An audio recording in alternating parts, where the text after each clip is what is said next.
Welcome to a special edition of Talking Trash with Tracy, Sunday edition. And today I want to talk about attachment styles.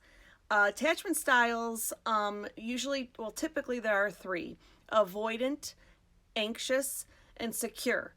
There's also a disorganized one, but for today's post, I want to talk about anxious and avoidant. Why? Because yours truly is so well versed in both. So, of course, they say that most of these stem from childhood.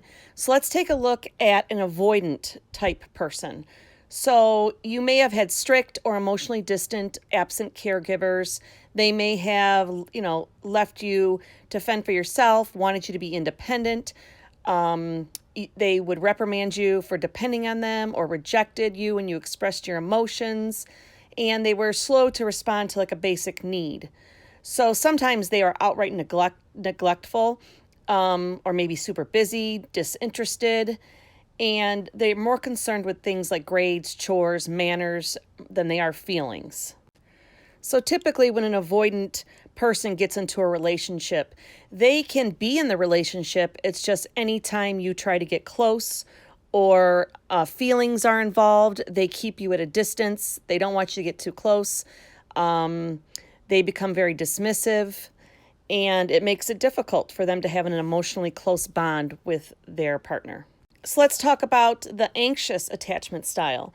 They typically have a fear of rejection, a fear of abandonment, depending on a partner for validation and emotional regulation. It typically stems from like an inconsistent parent that that isn't always attuned to the child's needs. They may have difficulty understanding their caregivers and have no security for what they expect from them moving forward. These children typically grow up thinking they are supposed to take care of other people's feelings and often become codependent. Lots of times, their attachment style, they had parents who alternated between being overly coddly and detached or indifferent, being easily overwhelmed, been sometimes attentive and then pushes you away, and made you responsible for how they felt. People with anxious attachment styles usually feel unworthy of love and need constant reassurance from their partners. They often blame themselves for challenges in the relationships and can exhibit frequent and intense jealousy or distrust due to poor self-esteem.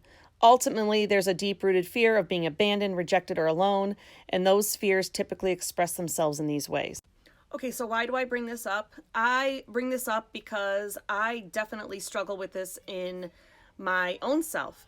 I am more of an anxious attachment style, and after so much research and therapy and everything else, I realized that so many people deal with this. And so I wanted to bring it up and open the forum for people to think about it and do their own research. Even if you don't exhibit anxious or an avoidant attachment style, even if you're a secure attachment style, then you probably have come across many different partners with one of these two attachment styles.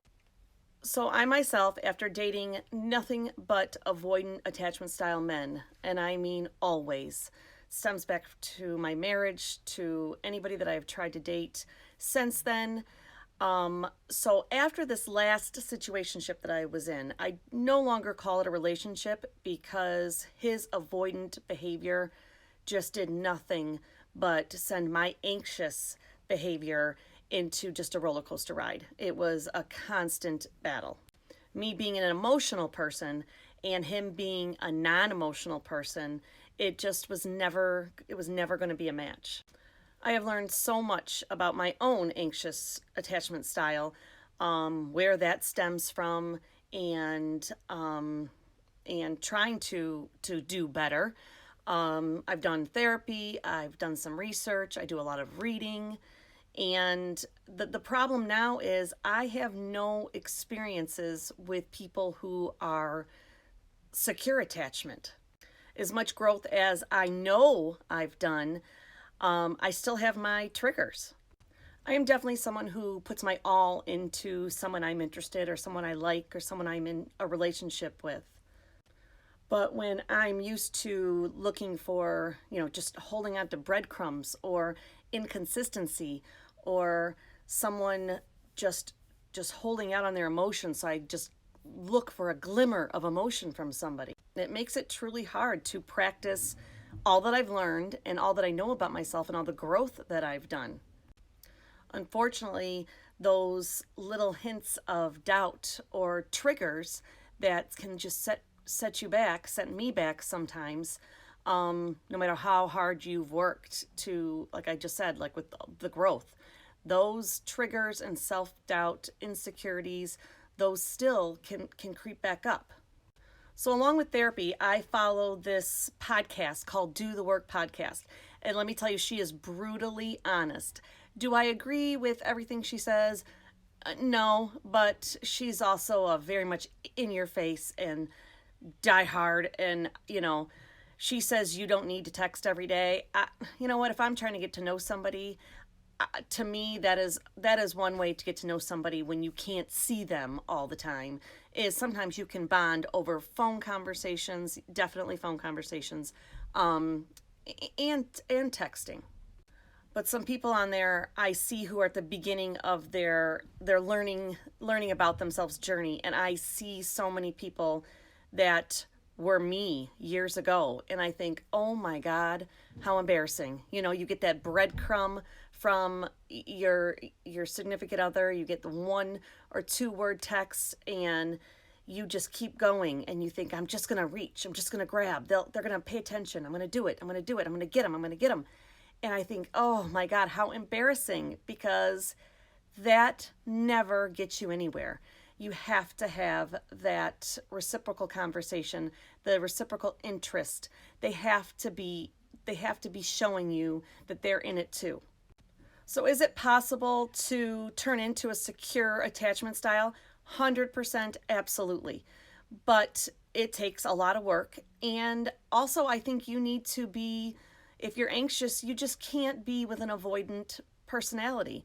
That does nothing but feed those insecurities in with yourself, even if you've done the work. And so you need someone to either help you through that, to make you feel secure. I think that's basically what it comes down to, is you feeling secure in the person that you're trusting to be in your life, and not someone who's going to feed into that.